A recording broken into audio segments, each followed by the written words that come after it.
नई नई शादी करके आई थी पूर्णिमा। उसके पति प्रकाश को हर बात के बाद अरे मजाक कर रहा था बोलने की आदत थी। एक दिन पूर्णिमा चाय बना रही होती है। सुनो ना, ये मसाला चाय में सच में अगर मिर्ची, नमक, प्याज, लहसुन वगैरह का पेस्ट मिला दे तो चाय मसालेदार हो जाएगी ना। अरे आप कुछ भी मत बोलिए। अरे मजाक कर रहा था। प्रकाश कभी कभी मजाक करता था, लेकिन कई बार उसका मजाक ऐसी बात के साथ आता जिसको सुनने के बाद किसी को मजा तो नहीं पर गुस्सा जरूर आ जाता। जैसे एक दिन प्रकाश ऑफिस जाते हुए हड़बड़ी में कहता है, अरे मेरे मोजे कहाँ मौज मार रहे हैं। अभी लाई। पूर्णिमा प्रकाश को मोजे लाकर दे देती है। अरे मेरी फाइल कहाँ है, मैं लेट हो रहा हूँ। रुकिए अभी लाई। फाइल भी आ जाती है। अरे वो टिफिन तो ला दो, कितना लेट करवाओगी। एक तो सामान इधर उधर पटक देते हो, मुझे ढूंढ के लाना पड़ता है, फिर मुझे कहते हो कि लेट हो रहा हूँ। अरे जल्दी जल्दी हाथ चलाओ ना। 8 हाथ नहीं है मेरे, 2 ही है। ऑक्टोपस दिख रही हूँ क्या? हाँ हाँ ठीक है, जाओ जल्दी से टिफिन लेकर आओ। 2 हाथ तो है ना, उन्हीं का ठीक से इस्तेमाल कर लोगी तो लेट नहीं होऊंगा मैं। पूर्णिमा टिफिन लेकर आ जाती है। वैसे तुम थक जाती होगी ना इतना सब काम करके। हाँ और नहीं तो क्या। तो मैं कुछ इंतजाम कर लेता हूँ। काम वाली लाओगे क्या? अरे नहीं नहीं, दूसरी शादी कर लूंगा। 2 पत्नी होंगी तो काम आसानी से हो जाएगा ना। क्या? अरे मजाक कर रहा था। प्रकाश तो मैं मजाक कर रहा था कहकर वहां से चला जाता है, लेकिन पूर्णिमा के मन से प्रकाश की 2 शादी वाली बात का दुख पूरे दिन नहीं जाता। शाम को प्रकाश ऑफिस से लेट वापस आता है। हाथ मुंह धोऊंगा, टॉवल लगा देना, फिर खाना खाऊंगा, खाना भी लगा देना। देखो लेट मत करना। सब काम आराम से ही होंगे। आप भी तो लेट आए हो ना ऑफिस से। अरे यार मैं काम कर रहा था ऑफिस में, तुम क्या कर रही हो? घर में जो खाना, साफ सफाई ये सब होता है ना, इसको भी काम ही कहते हैं वैसे। अरे ठीक है, मैं ही कुछ करता हूँ तुम्हारी मदद के लिए। ऑफिस से आकर मेरा हाथ बटाओगे घर के काम में? अरे नहीं, दूसरी शादी कर लूंगा ताकि सफाई तुम कर लो और खाना दूसरी बीवी बना ले। प्रकाश तुम ना थोड़ा सोच समझ के बोला करो। अरे मजाक कर रहा था यार। प्रकाश और पूर्णिमा साथ में बैठकर खाना खा रहे होते हैं।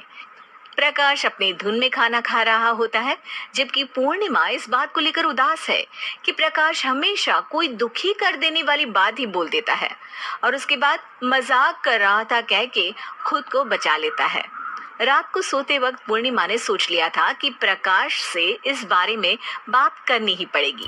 अगली सुबह भी प्रकाश ने ये लाओ वो लाओ का तांडव शुरू कर दिया। अरे काले वाले जूते कहाँ हैं? बेड के नीचे। अरे टिफिन तो लाओ जरा। ले आऊंगी, पर पहले कुछ बात करनी है। क्या बात करनी है तुमको? ये जो रोज दूसरी शादी करने की बात करते रहते हो ना आप, मेरा मन दुखी हो जाता है। मत बोलिए ना ऐसी बात। अरे पगली, पहले क्यों नहीं बताया? मैं इसका समाधान कर दूंगा। अब बोलना छोड़ दोगे ना? अरे नहीं, दूसरी शादी कर लूंगा ताकि उसको तो बोल पाऊं।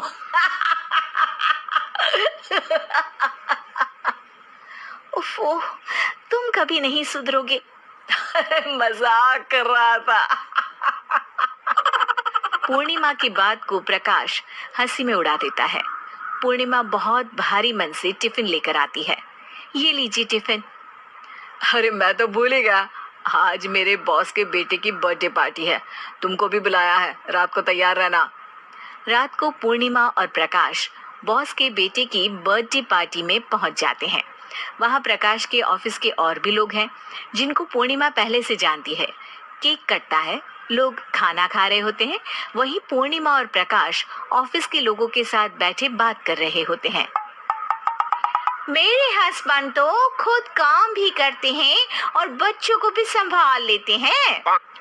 हाँ भाई, अरे घर के थोड़े बहुत काम तो करने ही होते हैं ना।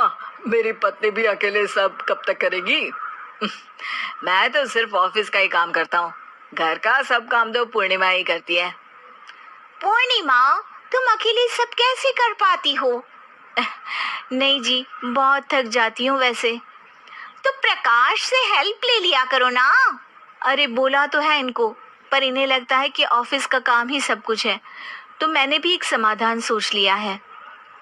अच्छा, क्या पूर्णिमा, घर में काम वाली बाई रखोगी क्या? अरे नहीं, दूसरी शादी करूंगी ताकि एक हस्बैंड ऑफिस का काम कर ले और एक मेरे घर में मदद कर ले। पूर्णिमा की बात सुनते ही सबको सांप सूख जाता है और प्रकाश के मुंह से तो केक का टुकड़ा गिर जाता है। अरे क्या बोल रही हो? कुछ पता भी है क्या? अरे मजाक कर रही थी, वैसे ही जैसे तुम करते हो। प्रकाश का मुंह खुला का खुला रह जाता है और उनकी आंखें भी खुल जाती है। प्रकाश समझ जाता है कि हर बात के पीछे अरे मजाक कर रहा था बोलने से वो बात मजाक नहीं हो जाती। दीवार पर टंगी सास।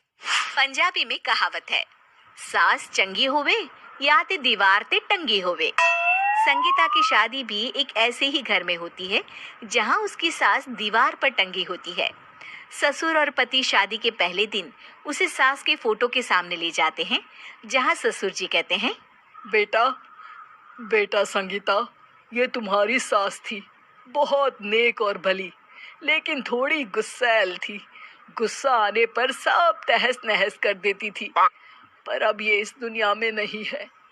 हाँ संगीता, माँ होती तो तुम इनकी कोई बात टाल नहीं सकती थी, वरना तो माँ घर में भूचाल ले आती। संगीता मन में खुश होती है कि अच्छा है कि ऐसी औरत अब इस घर में नहीं है। लेकिन दिखावे के लिए वो जैसे ही सास की फोटो के सामने हाथ जोड़कर खड़ी होती है, ये क्या? सास उसे देखकर मुस्कुराने लगी। संगीता आंखों को मलकर एक बार फिर से देखती है, लेकिन फिर सास के चेहरे का भाव, भंगिमा यानी एक्सप्रेशन बिल्कुल बदले होते हैं। वो अपने पति और ससुर को कहती है, माँ की तस्वीर तो स्माइल कर रही है। ना ना बेटी, ये कैसे संभव है?